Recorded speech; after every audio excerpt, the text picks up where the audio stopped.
Hello everyone, देखो आज की क्लास में हम लोग कंसाइनमेंट शुरू करने वाले हैं। ठीक है, और इस वीडियो के बाद कंसाइनमेंट के ऊपर तुम्हारा पूरा ही कॉन्सेप्ट क्लियर हो जाएगा। ठीक है, समझते हैं कंसाइनमेंट होता क्या है, इसमें किस प्रकार से अकाउंटिंग करते हैं। ठीक है, देखो एक्चुअली में होता क्या है, जब हम लोग पहले तो एक स्टोरी सुनते हैं। जब हम लोग कहीं पे बिजनेस कर रहे होते हैं ना, कोई क्षेत्रीय जगह में, मान कर चलो कि हम कोलकाता में रहते हैं और हम कोलकाता में एक बिजनेस चला रहे हैं। तो अब बिजनेस चला रहे हैं, मान लेते हैं कुछ पल के लिए कि वहाँ पे मेरा एक दुकान है। लेट अस सपोज कि एक शॉप है मेरा। अब हम बिजनेस चला रहे हैं या हम वहाँ पे किसी चीज़ का मैन्युफैक्चरिंग कर रहे हैं, उसको हम मार्केट में बेच रहे हैं, यही मेरा बिजनेस है। अब ये बिजनेस चला रहे हैं तो कोलकाता में मेरा अच्छा खासा नाम हो गया, बिजनेस का गुडविल बन गया। हम बिजनेस को बड़ा कर रहे हैं, बड़ा कर रहे हैं, बड़ा कर रहे हैं, पूरा कोलकाता को ही हम गुड सप्लाई कर रहे हैं, मतलब पूरा कोलकाता का मार्केट हम कवर कर चुके हैं। अब हम चाहते हैं कि मेरा बिजनेस और बड़ा हो जाए, तो और बड़ा होने के लिए क्या करना होगा, कोलकाता से बाहर निकलना होगा। और कोलकाता से बाहर निकल करके हम लोग दिल्ली, मुंबई, चेन्नई, बेंगलुरु इधर तरफ शिफ्ट होना चाहते हैं, मीन्स अपने बिजनेस को और बड़ा करना चाहते हैं। ठीक है, तो क्या करें, मुंबई में जाके अपना एक और स्टॉल खोल दे क्या, एक और शॉप खोल दे, सीधा सीधा जाकर के दिल्ली में जाकर के एक और शॉप खोल दे क्या पता वहाँ पे खोले और चले ना चले। संभावना तो है कि वहाँ पे खोलने के बाद वो बिजनेस चले ही नहीं। यहाँ कोलकाता में चल रहा है, अच्छी बात है, वहाँ पे ना चले, ऐसा पॉसिबिलिटी है या नहीं है ना। तो हम लोग इससे बचने के लिए क्या करते हैं, किसी नया मार्केट में जा करके सीधा सीधा अपना वहाँ पे दुकान नहीं खोल देते हैं, अपना कोई एक ब्रांच नहीं खोल देते हैं, तो वहाँ के ही किसी बिजनेसमैन को पकड़ते हैं और उसके थ्रू बिजनेस करते हैं। तुम इसी पूरा स्टोरी को एक बोर्ड में देखो, मतलब समझ में आ जाएगा। मान के चलते हैं बाबू कि एक व्यक्ति हैं जो कि कोलकाता के हैं, और वो कोलकाता के हैं और उनका नाम है मिस्टर के, जो कहाँ के हैं, कोलकाता के हैं। समझेंगे बात को, ये कहाँ के हैं, ये हैं कोलकाता के। ठीक है, इनका अच्छा खासा शॉप है कोलकाता में, इनका अच्छा खासा जमाया बिजनेस है, कोलकाता में इनका बिजनेस कंटिन्यू हो रहा है। ठीक है, यहाँ पे इनका बिजनेस पूरा कंटिन्यू चल रहा है। मान करके चलते हैं इनका शू शॉप है, मान लीजिए कुछ पल के लिए इनका शू शॉप है। ठीक है, कोलकाता में मिस्टर के का अच्छा खासा बिजनेस चल रहा है शू शॉप का। अब ये चाहते हैं बिजनेस को एक्सपेंड करना, तो ये जा करके 3 व्यक्ति से मिलते हैं। सुनेंगे ध्यान से, एक है मिस्टर डी जो कि कहाँ के हैं, दिल्ली के हैं, और एक हैं मिस्टर एम जो कहाँ के हैं, मुंबई के हैं, और एक हैं मिस्टर सी जो कहाँ के हैं, चेन्नई के हैं। ठीक है, 4 बड़े बड़े शहरों का नाम हमने लिख दिया। तो देखो ये उन लोगों से जाके मिलते हैं, और ऐसा भी मान करके चलो कि ये जो मिस्टर डी हैं उनका दिल्ली में सेम शू शॉप है। ठीक है, मिस्टर एम जो है उनका मुंबई में शू शॉप है पहले से, और उसी प्रकार मिस्टर सी जो है उनका चेन्नई में शू शॉप पहले से है। कोलकाता में इनका शू शॉप था, या शू शॉप ना होकर मान लो इनका शू बनाने का फैक्ट्री था, पूरा शू बनाते थे, यही शॉप नहीं था इनका। ये पूरा कोलकाता का मार्केट कवर कर लिए। अब ये चाहते हैं कि हम दिल्ली में जाके मार्केट कवर करें, मुंबई में जाके मार्केट कवर करें, और चेन्नई में जाके मार्केट कवर करें, वहां भी अपना प्रोडक्ट बेचें। अगर मिस्टर के सीधा सीधा दिल्ली में जाके एक अपना ब्रांच खोल देते और ब्रांच खोल के बेचते हैं सामान, तो बताओ क्या ये पॉसिबिलिटी नहीं है कि इनका बिजनेस वहां नहीं चल सकता, मतलब नहीं चलता, वहां पे चल भी सकता है, नहीं भी चल सकता है, मतलब पॉसिबिलिटी तो बना हुआ है ना कि बिजनेस वहां पे ना चले, है कि नहीं। तो इस स्थिति में क्या करते हैं, ये जो मिस्टर के हैं वो मिस्टर के यहाँ पे आकर के अपना खुद का ब्रांच नहीं खोलते हैं। यहाँ पे जो पहले से बिजनेसमैन हैं, mister D, mister M, mister C, इनसे संपर्क करते हैं, और संपर्क करके ये कहते हैं, मान के चलिए बाबू कि इन लोगों का पहले से, इनका दिल्ली में शॉप है, इनका मुंबई में है, और इनका चेन्नई में, पहले से इन लोगों का शॉप है शू का। तो वो इनसे संपर्क करते हैं और संपर्क करके कहते हैं कि एक काम करिए ना, आपका तो पहले से दुकान है, ये है शू का, और दुकान में आप शू बेचते ही हैं, तो इसमें 4 गो मेरा भी शू रख दीजिए, क्या प्रॉब्लम है। यही बात आके इनको भी बोलते हैं, इनको भी।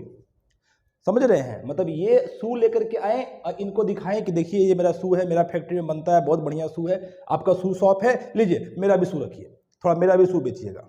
नया नया मार्केट में ये ढुकने का तरीका है। ऐसे कलकत्ता में तो इनको बेच ही रहे हैं, नया मार्केट में कैसे जाएंगे? वहाँ के दुकानदार से संपर्क करेंगे। तो ये इन लोगों से संपर्क किए और संपर्क करके इनको बोल रहे हैं कि लीजिए अपना दुकान में मेरा भी थोड़ा शू रखिए। अब एक बात बताओ, क्या ये लोग लेने के लिए रेडी हो जाएंगे? ये लोग पहले से कोई शू तो बेच ही रहे थे, और जब ये लोग पहले से शू बेच रहे थे तो नया वाला किसी का शू क्यों बेचे? जाहिर सी बात है, हमको मतलब मिस्टर के को इन लोगों को प्रॉफिट ज्यादा देना पड़ेगा।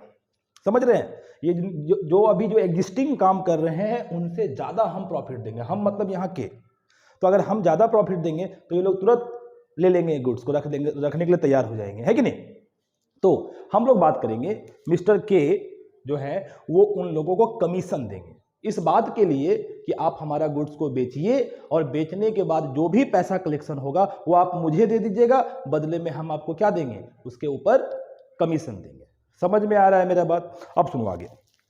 तो ये लोग रेडी हो गए कि ठीक है, हम आपका सामान को बेचने के लिए रेडी हैं, क्योंकि मुझे कमीशन मिल रहा है, इन्हें कमीशन मिल रहा है। मेरा बात समझ में आया? तो ठीक है, ये सामान उधर सेल करते हैं। तो अगर हिसाब से देखा जाए तो ये व्यक्ति सेलर है और ये व्यक्ति क्या है?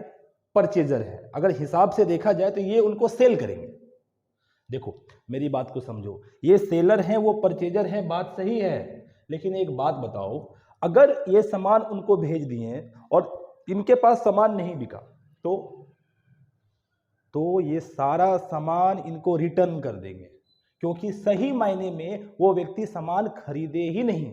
जब ये सामान लेके उनके पास गए थे ना और बोले थे मेरा सामान रखिए अपना दुकान में, बोला नहीं रखेंगे, जाओ। तो ये बोले कमीशन देंगे, बोला कमीशन देंगे, फिर भी हम आपका सामान खरीदेंगे नहीं, आपको दे के जाना है तो दे के जाइए, हम शोकेस में सजा देंगे, अगर बिका तो पैसा आपको देंगे, और नहीं बिका तो आप 10 दिन बाद आइए, 15 दिन बाद आइए, अपना सामान लेके चले जाइए। मेरा बात समझ में आया? नया मार्केट में जब हम प्रवेश करते हैं तो कोई भी हमारा सामान को खरीदना नहीं चाहता है स्टार्टिंग में। तो ये व्यक्ति भी जब उधर से संपर्क कर रहे थे तो ये लोग उनका सामान खरीदना नहीं चाह रहा था, तो ये उनको बोले कि आप एक काम करिए, सिर्फ मेरा सामान को अपने शोकेस में रखिए, अगर बिका तो मुझे पैसा दे दीजिएगा, और नहीं बिका कोई बात नहीं, हम 10 दिन बाद वापस आएंगे, देखेंगे सामान पड़ा हुआ है, सामान लेके चले जाएंगे। समझ रहे हैं? अब ये लोग पूरा निश्चिंत है कि वाह, इससे बढ़िया क्या फैसिलिटी मिलेगा? सामान मिल गया, शोकेस में सजा दिए, बिका तो ठीक, और नहीं बिका तो वो तो सामान ले जाने के तैयार ही है, और अगर बिक गया तो बदले में क्या मिलेगा? हमको कमीशन मिलेगा। समझ में आ रहा है मेरा बात? तो इस हिसाब से देखा जाए तो ये तीनों व्यक्ति उनसे सामान को खरीदा ही नहीं, सिर्फ उनके बदले सामान अपने पास रखा और ये गारंटी दिया कि हम इनको मार्केट में बेचेंगे, और अगर नहीं बेच पाए तो आप सामान लेकर चल जाइए अपना, है कि नहीं? तो इस हिसाब से देखा जाए तो इनको परचेजर बोलना ठीक नहीं है और उनको सेलर बोलना ठीक नहीं है। मगर हाँ, ये बात सही है कि ये व्यक्ति चूंकि उनको सामान दे रहे हैं तो इनको क्रेडिटर कह लूं, क्योंकि ये उनसे पैसा पाएंगे और इनको उधर पैसा देना है, तो ये व्यक्ति डेटर हो गए, उनके लिए ये व्यक्ति डेटर और इनके लिए वो व्यक्ति क्रेडिटर, ऐसा होगा। ठीक है, तो हम थोड़ा थोड़ा लिखते हैं यहाँ पे। क्या हम इस व्यक्ति को सिर्फ समझने के लिए, सही में नहीं है, इस व्यक्ति को क्या हम लोग सेलर कह सकते हैं, और इस व्यक्ति में तीनों को हम लोग क्या कह सकते हैं? परचेजर कह सकते हैं, परचेजर। ठीक है, साथ ही साथ इस व्यक्ति को क्रेडिटर कह सकते हैं और इस व्यक्ति को डेटर कह सकते हैं। ठीक है, लेकिन कंसाइनमेंट के लैंग्वेज में सिर्फ इस चैप्टर के लिए, कंसाइनमेंट के लिए इन लोगों को डेटर क्रेडिटर शब्द से संबोधित नहीं करेंगे। इनके लिए स्पेशल नाम है, और वो इनके लिए जो नाम है वो नाम है कंसाइनर। कंसाइनर, ठीक, और इन तीनों का नाम है कंसाइनी। कंसाइनी, ठीक, कंसाइनर, कंसाइनी, ऐसा नाम है इस चैप्टर में स्पेशली। जैसे कि हम लोग नहीं पढ़े थे बिल्स ऑफ एक्सचेंज वाला चैप्टर में, क्या था? एक व्यक्ति को बोलते हैं ड्रोवर, दूसरा व्यक्ति को बोलते हैं ड्रॉई। हालांकि वो हिसाब से देखो तो ड्रोवर ड्रॉई से पैसा पाता है, मतलब ड्रोवर क्रेडिटर था और ड्रॉई डेटर था, लेकिन कि सिर्फ उस चैप्टर के लिए क्या कहते हैं उन लोगों को, ड्रोवर ड्रॉई। उसी प्रकार सिर्फ इस चैप्टर के लिए क्या नाम है, कंसाइनर और कंसाइनी। ठीक है, अब देखो मान करके चलो कि ये व्यक्ति इसको भेजा गुड्स, गुड्स बिक गया, फिर से वो व्यक्ति गुड्स भेजा, फिर गुड्स बिक गया, और इन लोगों में आपस में लेन देन शुरू हो गया। देखो अभी इन्हीं के पास गुड्स बेच रहे हैं, अगर गुड्स सही में चल गया, मान लो मिस्टर के का गुड्स दिल्ली में बिकने लग गया, पूरा डिमांड बढ़ गया, आने वाला समय में मिस्टर के क्या करेंगे, मिस्टर डी को हटाएंगे और उसके जगह वो अपना ब्रांच खोल देंगे और अपना ब्रांच से बेचने लग जाएंगे, है कि नहीं। अभी टेम्पररी बिजनेस शुरू करना है मिस्टर के को दिल्ली में, इसलिए ये लोग से संपर्क कर रहा है कि नहीं। तो ये जो मान लो कि गुड्स इसको भेजा बिक गया, फिर गुड्स भेजा फिर बिक गया, ऐसे ऐसे ऐसे ऐसे हो ही रहा है, अब बिकना शुरू हो गया गुड्स। तो क्या मिस्टर के 10-10 दिन में आके चेक करेंगे मेरा गुड्स बिका कि नहीं बिका, बिका तो और भेजवा देते हैं, लाओ पैसा। फिर 10 दिन बाद आएंगे, फिर देखेंगे बिका कि नहीं बिका, अच्छा बिक गया, लाओ पैसा और गुड्स लो। ऐसे क्या हम बार बार करेंगे क्या?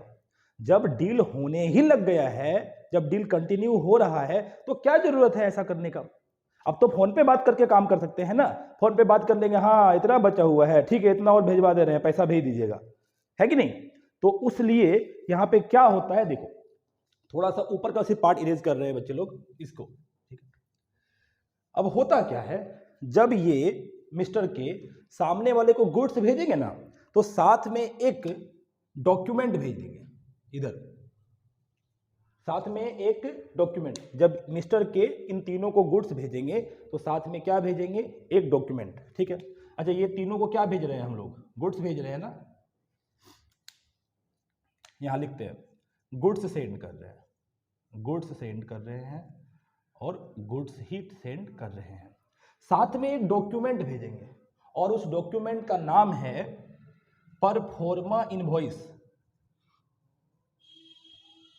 Proforma invoice. मतलब समझते हैं, जब ये उसको गुड्स भेजेगा तो एगो साथ में कागज भेज देगा, कागज में लिखा रहेगा कितना पीस कौन सामान भेजे हैं, कितना करके उसका दाम है, पूरा डिटेल में सजा करके लिखा हुआ रहेगा, ठीक है। और जो कागज भेजेगा कंसाइनर, कंसाइनी को, उस कागज का नाम क्या है, कागज का नाम है परफॉर्मा इनवॉइस, ठीक है। उसी प्रकार जब अब तो लगातार गुड्स बिक रहा है, अब तो डील होना शुरू हो गया, तो ये व्यक्ति भी अब कागज के माध्यम से, कागज मतलब डॉक्यूमेंट, जब ये व्यक्ति उसको पैसा भेजेगा, मिस्टर के को पैसा भेजेगा, तो ये पैसा के साथ साथ एक डॉक्यूमेंट भेजेगा, ठीक है, एक डॉक्यूमेंट भेजेगा इधर, और उस डॉक्यूमेंट का नाम है अकाउंट सेल। क्या नाम है, अकाउंट सेल। इस अकाउंट सेल में लिखा हुआ रहेगा कि मिस्टर, मान लो मिस्टर सी भेज रहा है मिस्टर के को, तो उसमें वो लिख करके भेजेगा कि वो कितना पीस सामान बेच दिया, कितना करके बेचा है, और उस बेचने पे उसका कमीशन कितना बनता है, सारा पैसा उसका काट लेगा और काट करके इसको बाकी पैसा भेज देगा। तो एक तो पैसा तो भेजना ही है, साथ में एक डॉक्यूमेंट भेजेगा जिसमें सारा बात लिख के देगा, और जो डॉक्यूमेंट रहेगा उसका नाम क्या होगा, अकाउंट सेल। समझ में आ गया मैंने बात। देखो ये बेसिक बात है, अकाउंटिंग करना अभी अलग बात है, ठीक है। तो ये व्यक्ति उसको गुड्स भेज रहा है, साथ में परफॉर्मा इनवॉइस भेज रहा है, वो व्यक्ति सामान बेचने के बाद पैसा भेजेगा और पैसा के साथ साथ एक डॉक्यूमेंट भेजेगा जिसका नाम है अकाउंट सेल। यहां तक बात क्लियर हो गया।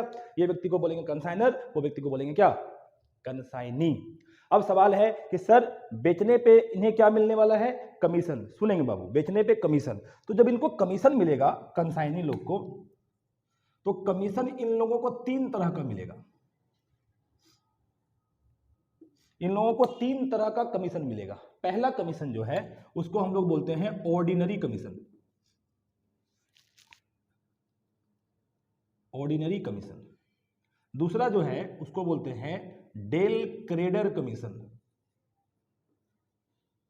और तीसरा को बोलते हैं ओवर राइडिंग कमीशन।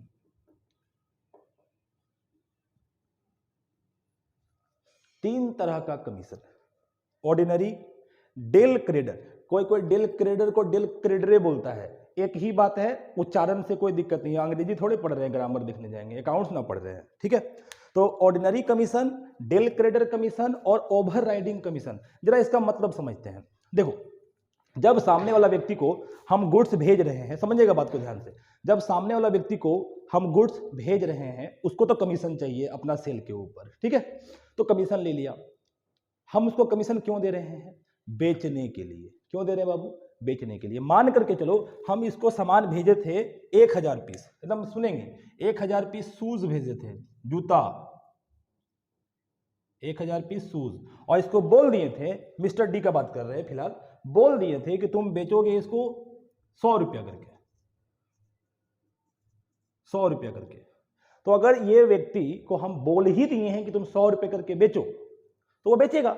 और ये भी कुछ पल के लिए मान लेते हैं कि वो सब का सब बेच दिया, तो 1000 पीस शूज बेच दिया, कितना रुपया करके? 100 रुपया करके।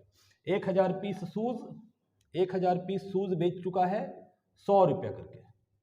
तो इसको अमाउंट में कैलकुलेट करो, कितना रुपया आ जाएगा, जल्दी से मल्टीप्लाई करो, 5 जीरो हो जाएगा 1 लाख, ठीक है। कितना हो गया? 1 लाख रुपया, मैंने वो 1 लाख रुपया का सेल कर दिया। अब ये भी मान लेते हैं कि 10% कमीशन का बात हुआ था इसके साथ, तो हमको इसको कमीशन देना पड़ेगा ना। कितना कमीशन देंगे? 10%, यानी कि 1 लाख का 10% होता है 10,000। मिस्टर डी को कमीशन चाहिए 10,000, बचा हुआ 90,000, मैंने 10,000 रुपया काट के बचा हुआ 90,000 वो मुझे पैसा भेज देगा मिस्टर के को। यही अकाउंट सेल में, अकाउंट सेल में लिख देगा कि हम आपका 1000 पीस जूता बेच दिए 100 रुपया करके, 1 लाख रुपया जमा हुआ, 10,000 रुपया अपना कमीशन काट लिए 10%, ये लीजिए 90,000 रुपया। मेरा बात समझ में आया कि नहीं आया? तो ये जो कमीशन हम उसको दे रहे हैं, ऐसा कमीशन को कहा जाता है ऑर्डिनरी कमीशन। क्या बोलते हैं? Ordinary commission. तो मान लेते हैं बाबू, यहाँ पे अभी क्या मान लेते हैं, ऑर्डिनरी कमीशन कितना परसेंट था? 10%। तो यहाँ लिखते हैं ऑर्डिनरी कमीशन 10%, ठीक है। चलो, ऑर्डिनरी कमीशन किस पे दिया जाता है? सेल करने पे, माने वो आदमी सेल करेगा कमीशन लेगा, सेल करेगा कमीशन लेगा, इस कमीशन को क्या बोलते हैं? Ordinary commission. अब देखो उसका नाटक देखो, वो बोला कि सर आप तो सेल करने पे कमीशन दिए थे, मिस्टर के को बोल रहा है कि आप तो सेल करने पे कमीशन दिए थे, क्या किया? एक के दिन में सब सेल कर दिया। कैसे? उधार में। बोलता है जाओ उधार में सेल कर दिए। अभी आदमी आया, बोला आया, देखा अरे दुकान में सामान है ये नहीं, मैं सब बेच दिया, वाह, बोला लाओ लाओ पैसा लाओ। तो बोलता है कौन पैसा? हम तो उधार में बेचे, आप हमको क्या बोले थे? बेचने पे कमीशन देंगे, हम बेच दिए उधार में, अब उधार में बेच दिए, वो जब पैसा हमको देगा हम आपको देंगे पैसा, लाइए मेरा कमीशन लाइए। ले बाबा, ये तो और दिक्कत में फंस गया, इसको अपना गुड्स का पैसा नहीं मिला, ऊपर से कमीशन भी देना पड़ रहा है, काहे कि सेल के ऊपर कमीशन देना था। समझ रहे हैं बात को? ये तो बेचारा फंस गया, अभी क्या करे? तो इसलिए जब शुरू में ही गुड्स भेज रहा होता है ना, तो हम लोग इसके साथ डील करते हैं, और डील करने से में ये कहते हैं, इसको ये कहते हैं कि देखो तुमको जो ऑर्डिनरी कमीशन दे रहे हैं सो तो देंगे, साथ में एगो और कमीशन देंगे, और उसका नाम है डेल क्रेडिटर कमीशन। मान के चलो कि डेल क्रेडिटर कमीशन 5% दे रहे हैं, मान लेते हैं डेल क्रेडिटर कमीशन 5%। तो डेल क्रेडिटर कमीशन देने समय उसके साथ ये एग्रीमेंट होगा कि ऐसा करो, जितना भी उधार में बिकता है ना उसका टेंशन तुम ले लो, तुम मुझे पूरा पूरा कैश दे देना, तुम उधार में बेचो तब भी, नगद बेचो तब भी, जो करना है करो, मेरे को मतलब नहीं है। लेकिन ये कह रहा है कि मेरे को कैश में पैसा दे देना, उधार में बेचता है तुम कलेक्ट करो, ये टेंशन मेरे ऊपर मत दो। यार हम कोलकाता में रहते हैं, तुम दिल्ली में रहता है, तुम वहां उधार बेचेगा, डेटर क्रिएट करेगा, हम दिल्ली में जाके कहां ढूंढते चलेंगे तुम्हारा कस्टमर को, है कि नहीं? तो ये बोलता है डेटर तुम क्रिएट करो, तुम ही उससे पैसा कलेक्ट करो, हमको पूरा कैश दे देना, इसके बदले तुमको हम एक ठो और कमीशन देंगे, उस कमीशन का नाम क्या है? Del creditor commission. मेरा बात समझ में आ रहा है कि नहीं? तो देखो डेल क्रेडिटर कमीशन क्यों लिया जाता है? जब सामने वाला व्यक्ति से ये आश्वासन ले लेते हैं कि उधार में जितना बिकेगा वो सब तुम्हारा जिम्मेदारी, मेरे को पूरा पैसा दे देना मेरे भाई, तो उस स्थिति में हम लोग क्या करते हैं? एक एक्स्ट्रा कमीशन देते हैं, और उस एक्स्ट्रा कमीशन का नाम क्या है? Del creditor commission. तुम जरा ऐसे समझो, अभी ये व्यक्ति उसको उधार बेचा, ठीक है, उधार नहीं मतलब वो व्यक्ति सामान भेजा, और इधर वाला व्यक्ति जो मिस्टर डी था उधार में सब सामान बेच दिया, अब पैसा कलेक्ट नहीं किया, बोला आपका डेटर है, आप समझिए पैसा कलेक्ट करते रहिए, जिसको इसको उधार में बेचे हैं, ये रहा इन्फॉर्मेशन, जाइए घर जाइए पैसा मांगिए उससे। तो वहां पे क्या होता है? वहां पे अगर वो व्यक्ति पैसा डुबा दिया, मैंने जिसको ये उधार में बेचा था, जो डेटर क्रिएट किया था, वो भाग गया, बैड डेप्ट कर दिया, तो अगर ये व्यक्ति डेल क्रेडिटर कमीशन दे रहा है उसको, अगर दे रहा है तो उधार का जिम्मेदारी किसका हुआ? उसका ना हो गया, तो बैड डेप्ट उसका होगा। लेकिन अगर हम यानी कि मिस्टर के डेल क्रेडिटर कमीशन नहीं दे रहा है और ये व्यक्ति उधार बेचा और जिसको उधार बेचा था वो भाग गया, तो जितना भी बैड डेप्ट होगा उसका पूरा पूरा जिम्मेदारी इस व्यक्ति का नहीं होगा, इस व्यक्ति का होगा। अकाउंटिंग करने समय इस बात को थोड़ा ध्यान रखा जाता है कि ये व्यक्ति उसको डेल क्रेडिटर कमीशन दे रहा है या नहीं दे रहा है, ठीक है। अच्छा, और तीसरा नंबर कमीशन क्या है? Over riding commission. Overriding commission ऐसा है कि ये व्यक्ति उसको कहता है कि देखो हम तो तुमको बोल दिए थे 100 रुपया करके बेचना है, अगर तुम 100 रुपया से ज्यादा में बेचोगे तो वो पैसा ना हमको दे देना, हम तुमको उसके ऊपर एक एक्स्ट्रा कमीशन देंगे, और उस एक्स्ट्रा कमीशन का नाम क्या रहेगा? Over riding commission. तो कुल मिला के 3 ठो कमीशन देता है कंसाइनर कंसाइनी को। क्या क्या क्या क्या बताओ। वही ऑर्डिनरी कमीशन, नॉर्मल कमीशन है ये, दूसरा डेल क्रेडिटर कमीशन, और तीसरा ओवर राइडिंग कमीशन। ये जो नीचे का 2 ठो कमीशन है ना, ये वाला डेल क्रेडिटर कमीशन और ओवर राइडिंग कमीशन, इसको कहा जाता है स्पेशल कमीशन।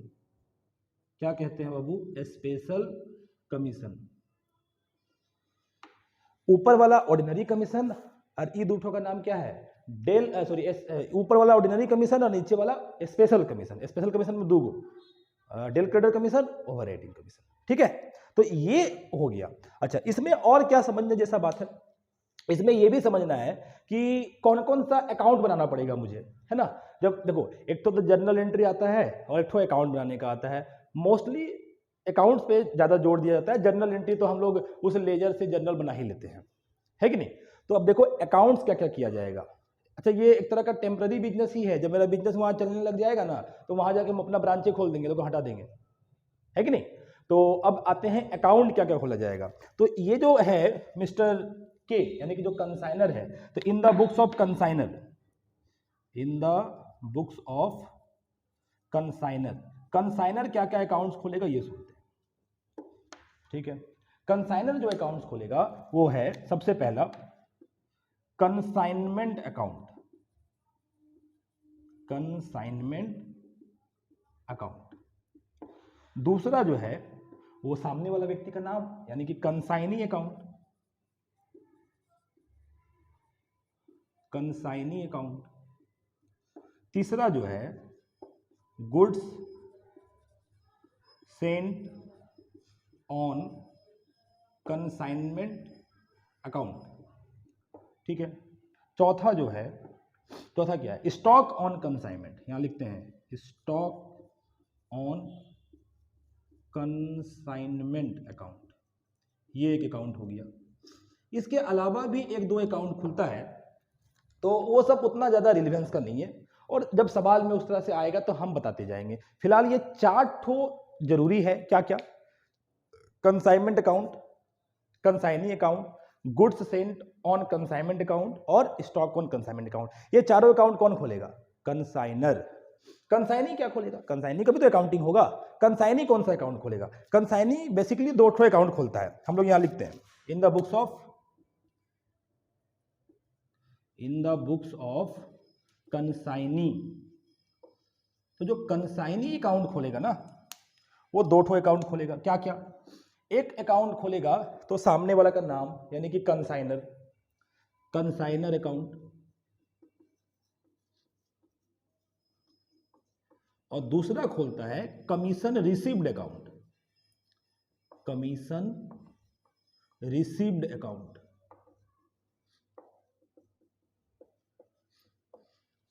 ये देखो, ये 2 ठो अकाउंट वो खोलता है।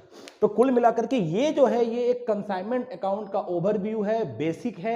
अगर ये समझ में आ गया तो हम इसके बाद का अकाउंटिंग की तरफ जा सकते हैं, ठीक है। एकदम 1 मिनट में रिवीजन कर लेते हैं फटाफट। 2 इसमें पार्टी रहेगा, एक पार्टी कंसाइनर है, एक पार्टी कंसाइनी है। कंसाइनर कंसाइनी को गुड्स भेजेगा, क्या सेल करेगा? नहीं सर, सेल नहीं करेगा, बस गुड्स भेजेगा। और ये व्यक्ति जो है वो गुड्स को सेल करेगा किसके बिहाफ में? कंसाइनर के बिहाफ में। बदले में क्या लेगा? कमीशन। ऐसा वाला बिजनेस को क्या बोलते हैं? कंसाइनमेंट, ठीक है। अब देखो, ये व्यक्ति को 3 तरह का कमीशन मिलेगा, ordinary commission, direct trader commission, overriding commission. Ordinary मतलब बेचेगा कमीशन लेगा, बेचेगा कमीशन लेगा, ये हुआ ऑर्डिनरी कमीशन। अगर उधार में बेचने के बदले उसी को कलेक्ट करना है सारा पैसा, कंसाइनी को ही सारा पैसा कलेक्ट करना है जितना उधार में बेचेगा, और मैंने डेटर उसका है झमेला, बेड डेट उसका झमेला, इसके लिए एक एक्स्ट्रा कमीशन दिया जाएगा, नाम है डेल क्रेडर कमीशन। और जो एक्स्ट्रा बेचेगा, एक्स्ट्रा दाम में बेच देगा, वो बोला पैसा लेने के लिए एक और कमीशन दिया जाएगा, नाम क्या होगा? नाम हो जाएगा ओवर राइडिंग कमीशन। ये व्यक्ति 3 अकाउंट खोलेगा। क्या क्या अकाउंट खोलेगा? एक अकाउंट खोलेगा कंसाइनमेंट अकाउंट, कंसाइनमेंट ही मेन है, सारा खर्चा लॉस लाभ सब उसी से निकलेगा। Consignment account, goods Saint on consignment account, stock on consignment account, और कंसाइनी का नाम, ये व्यक्ति उसका अकाउंट खोलेगा, वो व्यक्ति इसका खोलेगा। मैंने उसके बुक में हो जाएगा कंसाइनर अकाउंट और एक क्या, कमीशन रिसीव्ड अकाउंट। देखो मेरा पूरा बात समझ में आ गया कि नहीं आ गया? देखो यहां तक तुम्हारा पूरा का पूरा कंसाइनमेंट जो था वो, मतलब इसका जो ओवरव्यू था, बेसिक था, वो पूरा खत्म हो गया। अकाउंटिंग इसके ऊपर जो होगा वो अगले क्लास से स्टार्ट हो जाएगा, ठीक है। अच्छा, इसमें थोड़ा सा और बताने का है, एक तो बात है। देखो ये व्यक्ति उस व्यक्ति को गुड्स भेज रहा है। हम थोड़ा सा ना इरेज करते हैं, थोड़ा सा ये वाला पार्ट इरेज कर रहे हैं बाबू।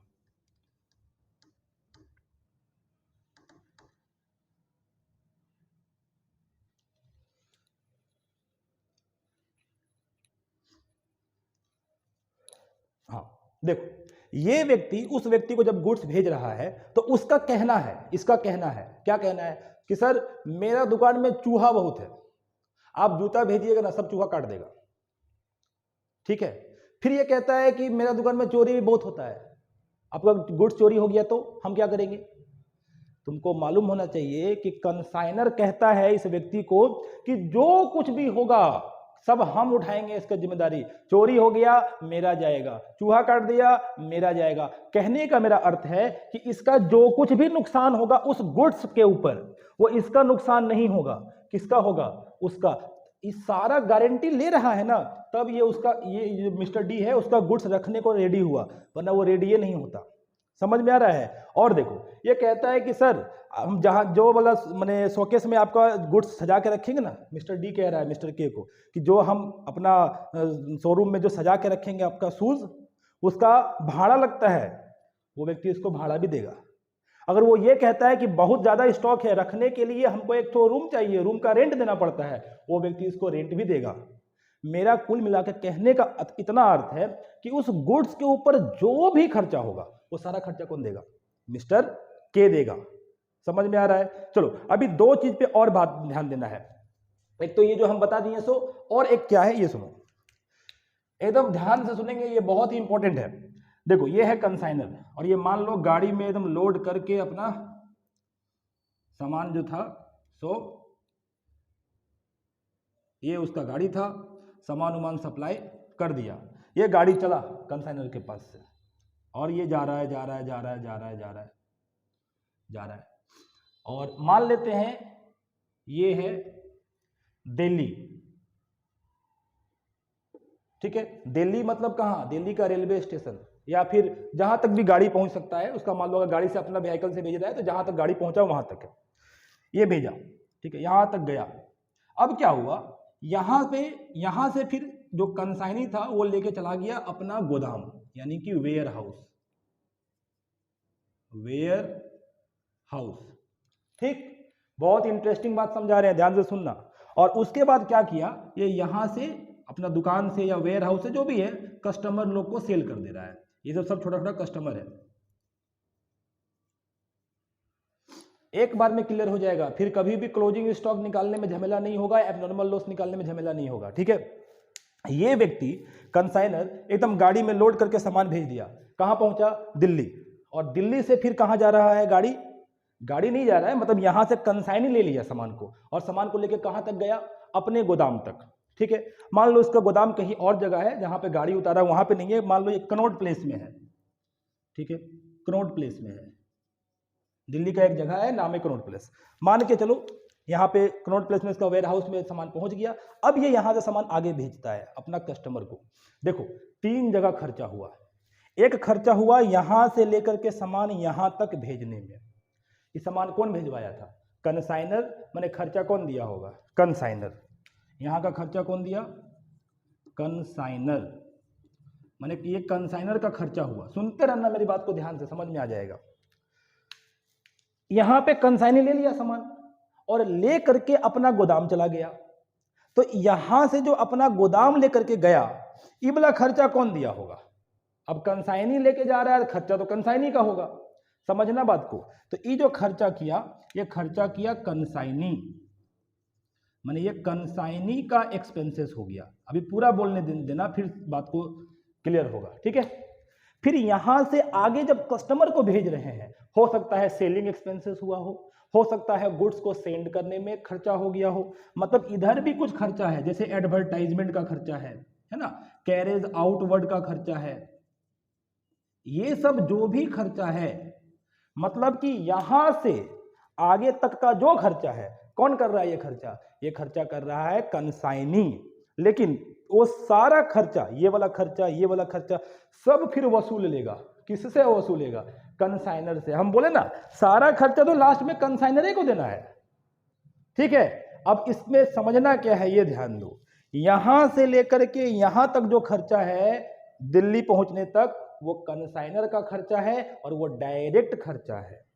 यहां से लेके जो गोदाम तक पहुंचने का खर्चा है कंसाइनी का है, माने बाद में वो इससे ले लेगा कंसाइनर से, अभी कंसाइनी का खर्चा है, मगर वो भी डायरेक्ट खर्चा है, ठीक।